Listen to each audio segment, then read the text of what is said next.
There's a particular heating trick buried in Norse archaeology that, honestly, a lot of historians gloss over because it sounds just too simple to matter. But this method kept Viking families alive through those brutal Nordic winters, long before anyone dreamed up double-glazed windows or engineered insulation.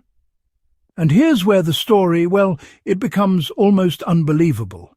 In the 20th century, when militaries across Europe started experimenting with passive heat systems for bunkers and field shelters, they actually rediscovered this very same Viking technique.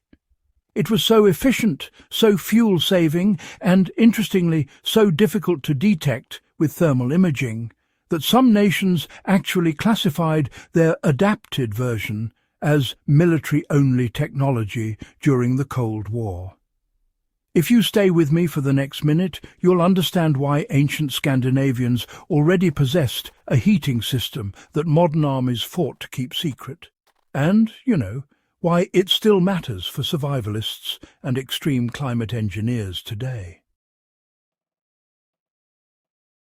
Understanding why the Viking ground heat system was far more advanced than people assume is, well, pretty eye-opening. The core of this so-called band heating concept begins with something the Vikings understood intuitively. The ground is the most reliable heat battery nature ever created. Instead of trying to heat air, which, as you might know, escapes rapidly, they heated mass. Viking longhouses were partially dug into the earth, but what most people miss is that the soil beneath the floor wasn't left as raw dirt. In many sites from Iceland to the Faroe Islands, archaeologists have uncovered these layered heated floor systems built from stone slabs. The stones absorbed heat from the central hearth during the day, then radiated it back steadily throughout the night. This slow, even release meant the home continued heating long after the fire was reduced to embers. Modern militaries adapted this principle for hidden Arctic outposts by embedding heated plates beneath bunkers, allowing structures to stay warm without visible smoke or, large fuel consumption. For survivalists today, this method can be recreated by laying flat stones or bricks around and beneath a fire pit, allowing them to charge with heat, then covering them with a thin layer of soil or wooden planks before sleeping. It creates a stable, even warmth that lasts much longer than surface heat. Explaining how smoke-based thermal layering became a strategic heating method is honestly quite fascinating. Another forgotten Viking tactic was their use of controlled smoke layering. Longhouses typically lacked the tall chimneys we associate with later European design. Instead, smoke from the central hearth lingered beneath the roof before slowly filtering out through a small vent or through the turf roofing itself. This wasn't negligence. This was engineering. Warm smoke created a thermal layer that trapped heat inside the home, reducing convection loss through the roof. It also warmed the upper turf, acting as an additional insulation shield. During the Second World War, and again in the Cold War, militaries studying historical heating patterns recognized that low-smoke, slow-venting fires created shelters that were extremely hard to detect because the heat signature disappeared before reaching the outside air. This led some governments to restrict civilian use of certain smoke retention stoves, especially in frontier regions where smuggling and illegal camps were common.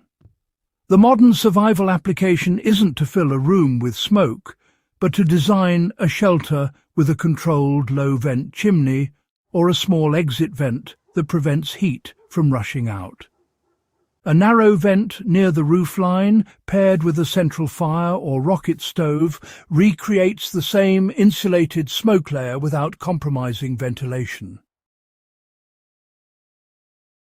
Showing how thermal mass furniture acted as primitive heat batteries. Inside Viking homes, benches, sleeping platforms, and even cooking surfaces were made from thick timber or stone. These weren't random choices. Everything inside acted as thermal mass. When the fire warmed the interior, these heavy materials absorbed and stored heat. Long after the flames died, individuals could sleep on slightly warm platforms, work beside warm stones, or cook on surfaces that needed only minimal reheating. During the Cold War, certain military shelter designs used dense internal walls made from compressed earth or sandbags for the same reason. They stored heat and released it slowly, allowing soldiers to survive in fuel-short conditions. Anyone wanting to replicate this today can build heavy sleeping platforms from stone or adobe, or pack earth into interior walls. Even a simple method, building an indoor bench from stone and placing it close to the heat source, can create a heat battery that lasts hours. So, let's talk about how the Vikings managed to keep their longhouses warm through those cold northern nights. They developed what we now call the floor trench method, which honestly was pretty ingenious. In some longhouses, archaeologists have uncovered these narrow, trench-like depressions running right along the centre of the floor.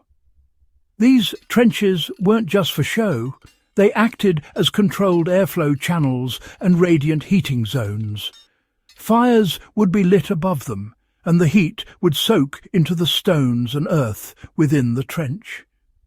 Even after the flames died down, that warmth kept radiating out, making the space cosy all night long.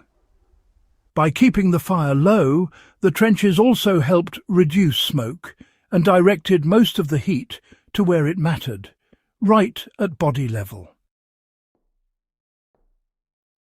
Military engineers later on used the same principle to create what they called invisible heat corridors in snow shelters. Trenches beneath grates allowed small stoves to warm entire rooms without the need for visible flames. For modern survivalists, digging a shallow trench inside a snow shelter or earthen hut and filling it with stones before lighting a low fire lets the ground store heat, keeping the shelter warm long after the active burning stops. This really shows why these Viking systems were, banned for civilian use in the 20th century. It's important to clarify, though, that no government ever banned Viking technology itself. What they actually banned were modern derivatives of these ancient principles. The passive heat stone floors, low signature smoke layering, thermal trenches and earth-insulated bunkers all evolved into classified military designs because they made shelters incredibly efficient, hard to spot, and almost impossible to freeze out. Civilians were restricted from using certain heating systems and smoke retention stoves because, quite frankly, they made remote hideouts nearly undetectable. But the roots of these innovations were sitting in Viking archaeological sites the entire time. Now, let's explain how you could apply these principles in a practical modern way. A modern survivalist could honestly build a small shelter using the same logic almost instantly. Start with a shallow dug-in floor, line it with stones, and place the fire close enough that the stones collect heat. Create a controlled venting system so that warm air and a small amount of smoke linger before escaping. Build heavy interior furniture or walls from earth or timber to store heat.